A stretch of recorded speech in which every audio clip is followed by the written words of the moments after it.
justice, and they get to the point where they become untouchable, where they have so much power and have done so many favors for people, legal or not, that they become untouchable. And that's what they think. But they're never untouchable.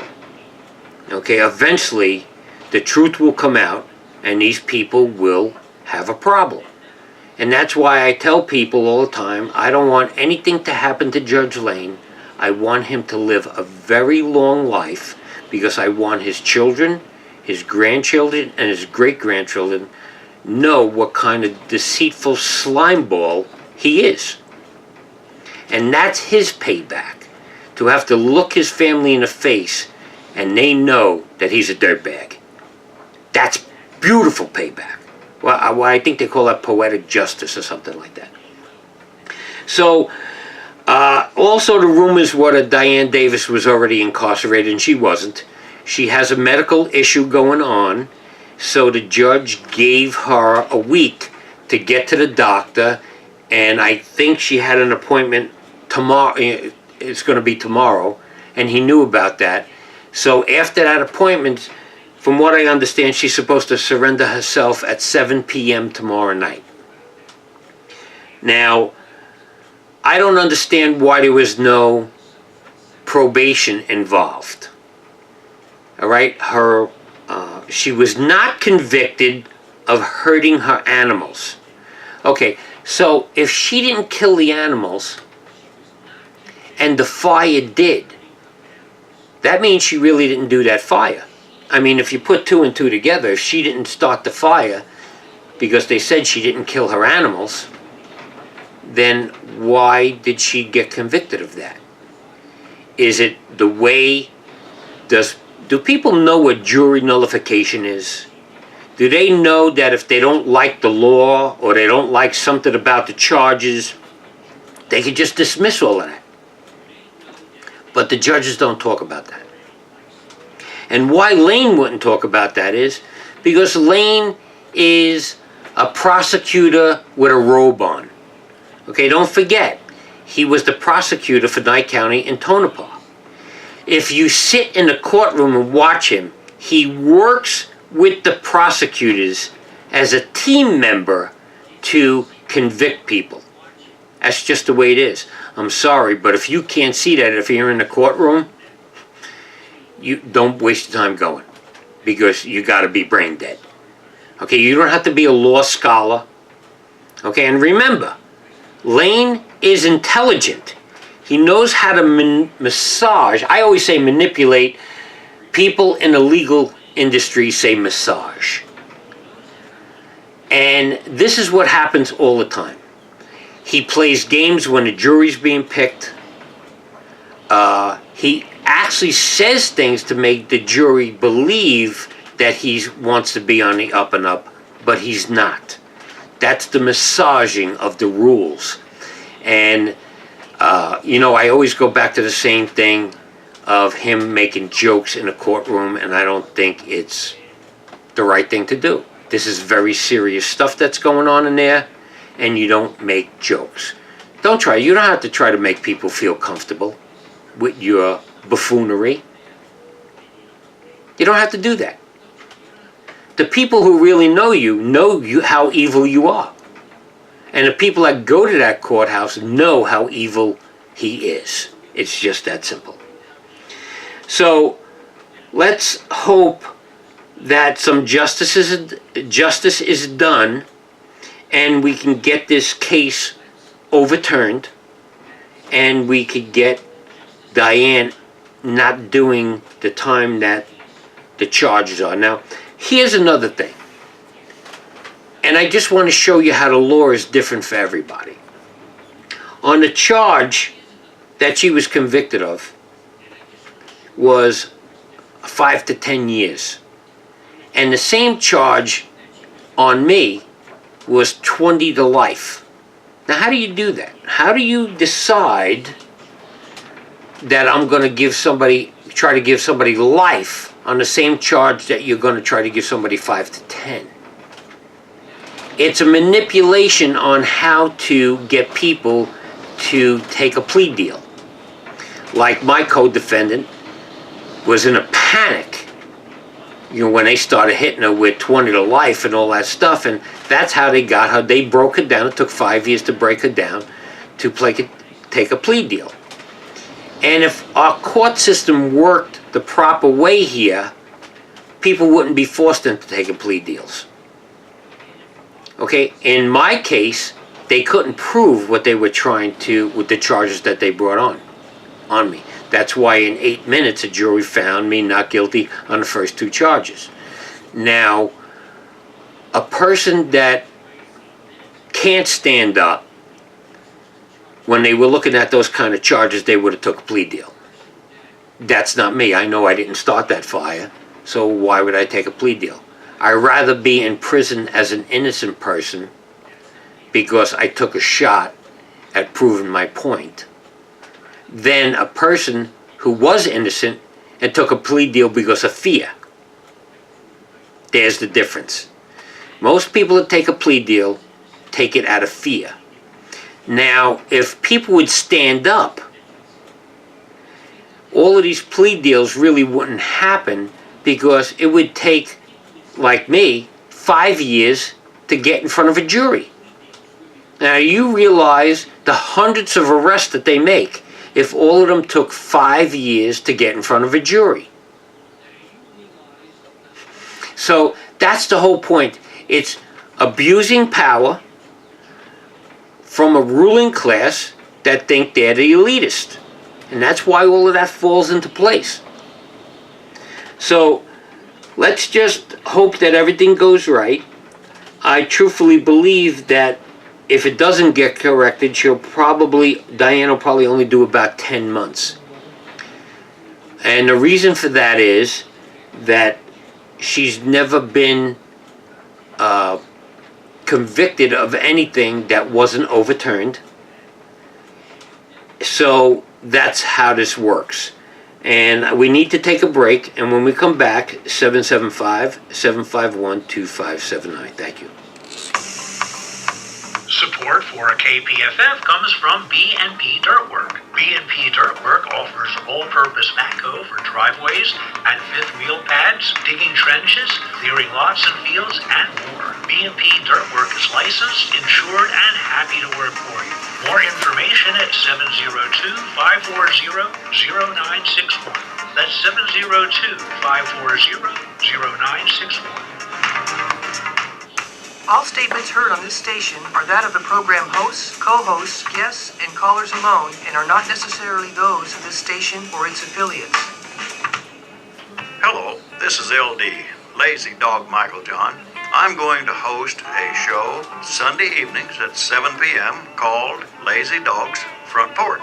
Why don't you come on by, crawl up on the porch, pull up a chair, and join me. We're going to have a good time. We're going to chat about this and that. Everything else. We might even become interesting. We'll just see where it goes. Sunday night, 7 p.m. on KPFF.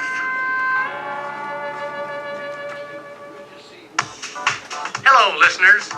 Want to know what talk programs are broadcast by KPFF? The KPFF program guide is now on our Frump Film Festival website. If you want to see what's coming up this week on KPFF, just go to www.drumpfilmfestival.org. As programs are added or changed, so will the guide. That's www.pahrump.filmfestival.org for the best talk programs in Pahrump. This is White Lily here. You know me from Friday night from 7 to 8 on KPFF 97.7 with the Dwight Lily Show. But guess what? I also have a Monday night show from 7 to 8 o'clock every Monday. New program, new information for you, the listener. So tune in to the Dwight Lily Show Fridays and Monday at 7 p.m. on KPFF Pahrump.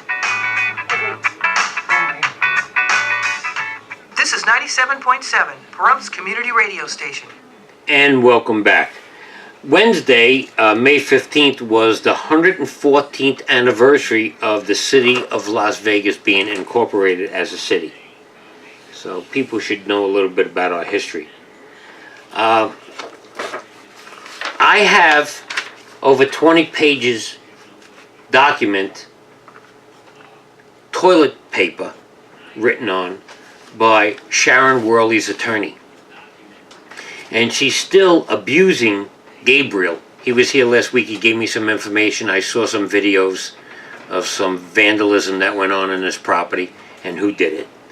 Now, here's over 20 pages of nonsense that this man has to fill out, and he's going for a ton of money for lawyers and stuff. And his address is on Basin.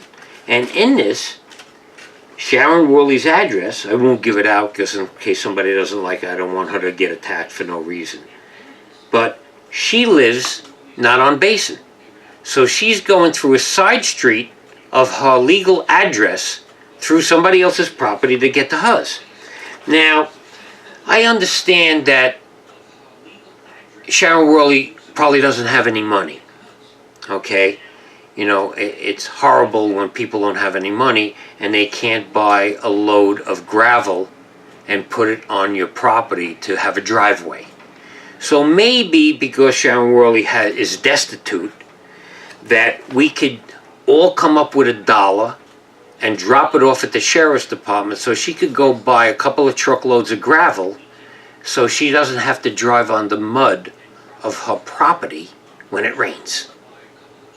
So, you know, if everybody gets a chance and you have an extra $1, bring it down to the sheriff's department and give Sharon Worley the money so she could buy some gravel so that she doesn't have to spend. And I think, I don't know, maybe the county's paying for this lawyer. See all these pages here? Maybe the county's paying for the lawyer. And maybe the county's not. But I think it would have been cheaper for her to buy a couple of truckloads of gravel than pay a lawyer to abuse a citizen of Pahrump.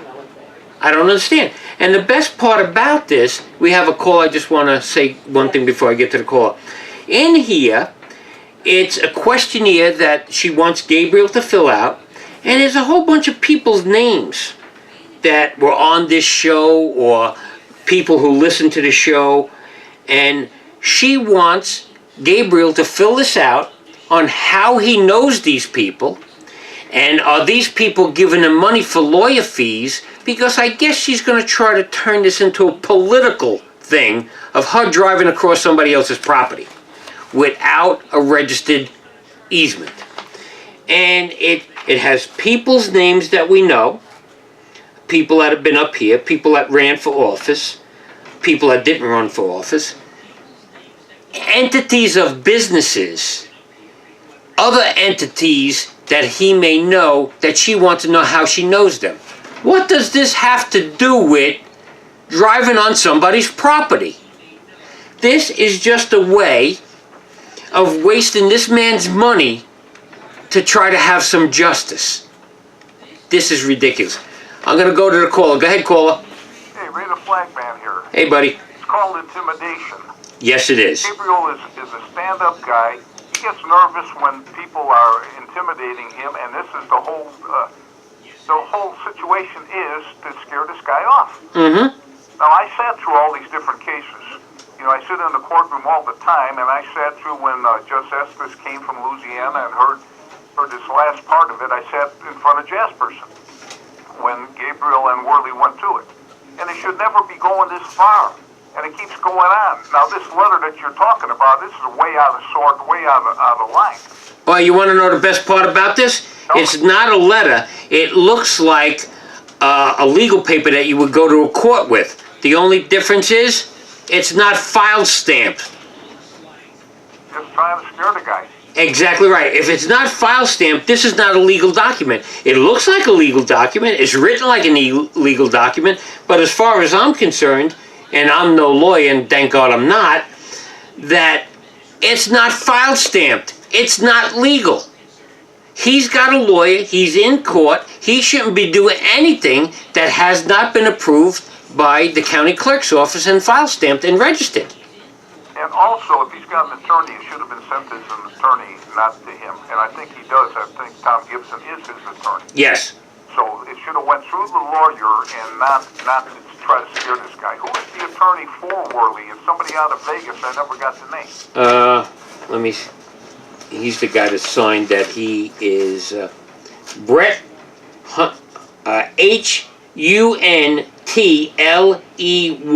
Huntley. Huntley, huh? Yeah. All right. I seen him in court, and he's very aggressive. And when he was in front of jazz person, he was demanding this and that, and he wanted the road open, and he wanted it open immediately, and the trees cleared off, and just like it was a done deal. Right. Very aggressive, and maybe that's what he's doing here. He's just trying to scare this guy. And I feel sorry for Gabriel because he's just really a nice guy, and rightfully so that he would be nervous when you got the sheriff of the county with an attorney and a small entourage. Whenever she comes to court, she has people with her. Yes. Yeah. And there's Gabriel and his friend Ernie. They're sitting there, and it's almost like they're terrified that who are these people coming after for what? And it's ridiculous. Gabriel owns the property, and she wants to cross it. It's no longer necessity. Maybe at some point in time, Anthony, there was necessity where she had to go in from Basin to get into her property. But it's no longer necessity. She's got a different way in, like you say, a load of gravel, or two, and it would solve the problem. Yeah, let me tell you, this document had to cost 50 loads of gravel. What is a yard of type 2? $30? This whole thing could be over for $100. Yeah. Yeah, that's right. But it's amazing how they do things in the court system.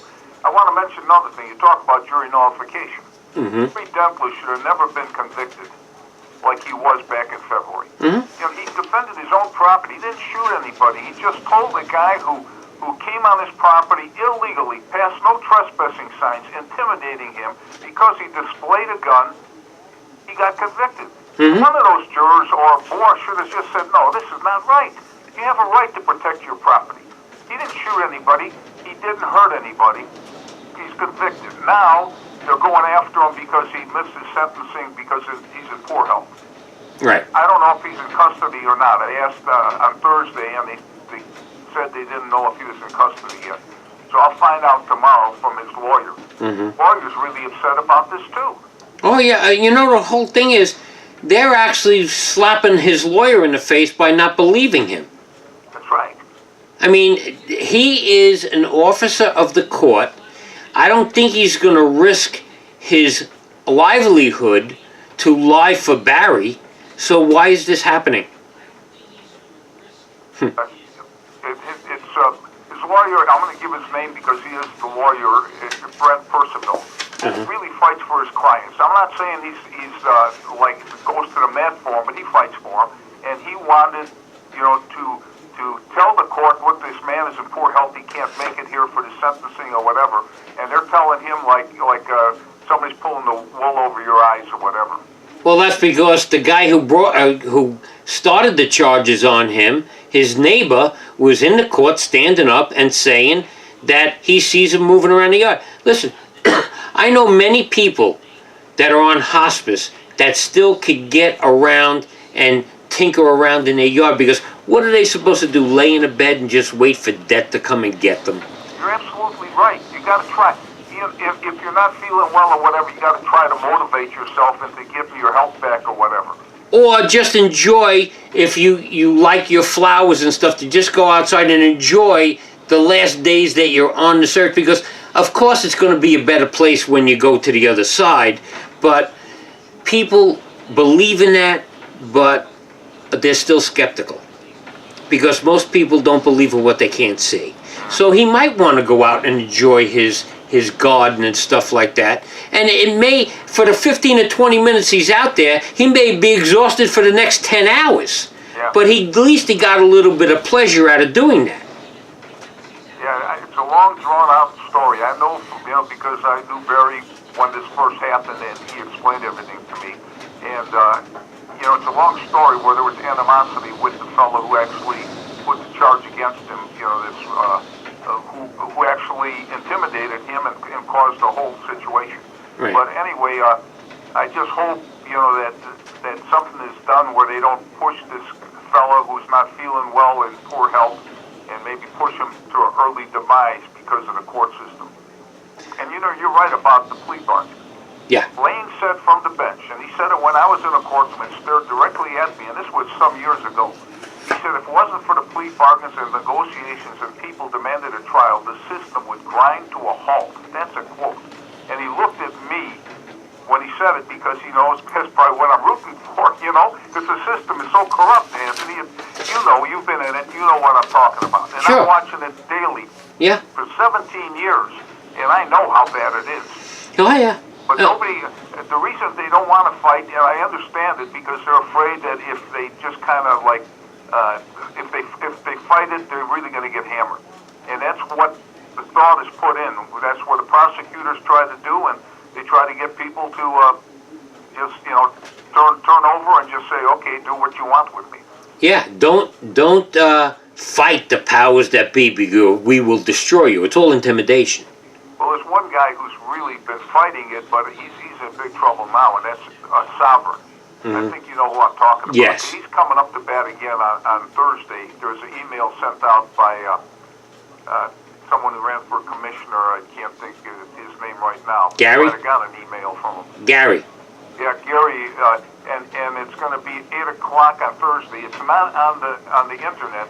Louis DeCanio pulled it up for me. It's not on there, but he got the email. Okay. So I'm going to see what happens there, and it's going to be in front of Lisa, because alphabetically he would be in Lisa's court. Right. His first name is Douglas. I won't give any more. Right. Then I want to see what happens there. You know- See how far that goes, because I've seen sovereigns go to court and got arrested for contempt of court just because they would say something to the judge like, I don't believe you have jurisdiction. Lock them up 25 days. Exactly. What is that? You can't even speak up. That's exactly right. They do not want. Look at Congress.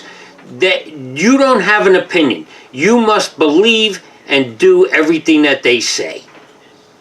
There's the problem. And they put subpoenas out for anything. What this Barr is doing, he's not doing anything wrong. Uh-huh. They're trying to intimidate him, and even threatening to lock him up, and he's the Attorney General, for Pete's sake.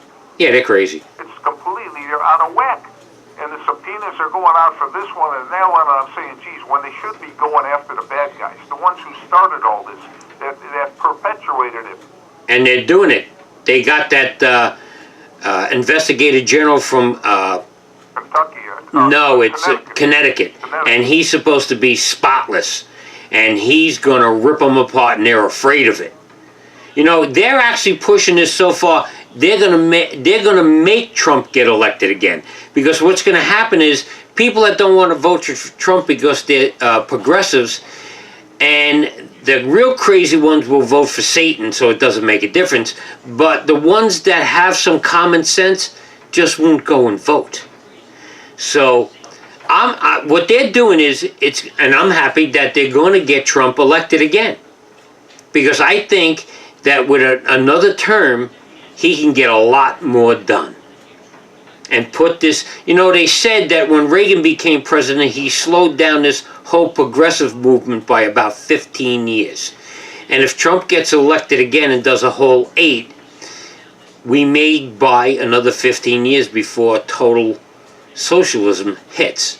Because, you know what, they're relentless, and eventually it's going to happen.